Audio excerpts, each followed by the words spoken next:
Quand je dis ça, toi-même, tu dois te poser la question, je suis quelle catégorie de créateurs d'entreprise? Quatrième, c'est créateur à la Jethro. Cela veut dire, tu as ta propre entreprise, mais tu élèves d'autres entreprises. C'est possible que tu aies ta propre entreprise. Peut-être c'est même une petite entreprise. Mais Dieu t'a appelé pour élever d'autres. Je pense que je donnerai une illustration ici qui va peut-être vous faire rire ici.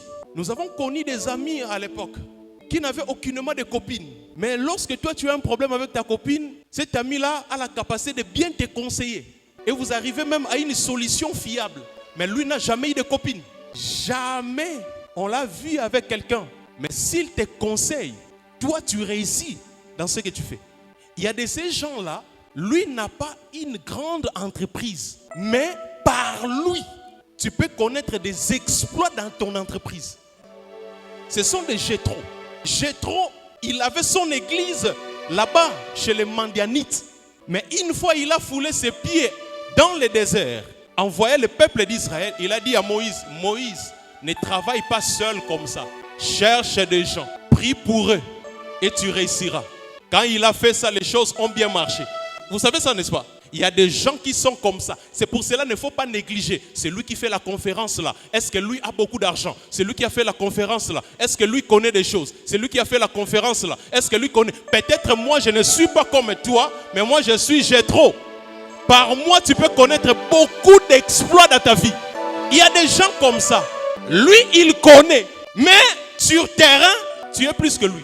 Cinquième catégorie, ce sont des créateurs à la Gédéon. Ce genre de créateurs, eux, ils voient déjà une entreprise qui existe. Mais qu'est-ce qu'ils font? Ils détruisent l'entreprise pour commencer au début et remonter l'entreprise. Ils sont comme des Élie.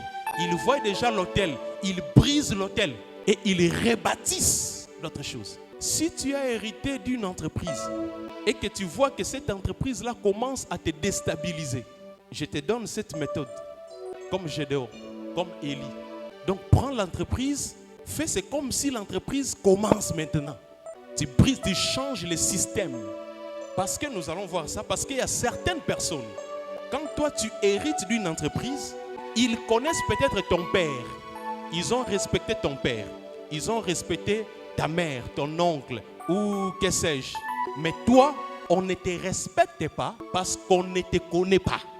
Quand tu hérites d'une chose, ne va pas directement à commencer à faire les choses. Vois ces choses-là. Parce que ces gens-là seront un frein pour ton avancement. Lorsque tu diras, faites ceci, ils ne le feront pas. Faites cela, ils ne feront pas. Peut-être ils feront semblant, mais ne vont pas faire ça. Parce qu'ils sont habitués à écouter une voix qui n'est pas ta voix. Mais cette voix-là est partie. Et ils ont du mal à commencer maintenant à obéir à ta voix. La chose à faire, c'est de briser le système et de commencer le système à zéro. Bienvenue à l'école de finance.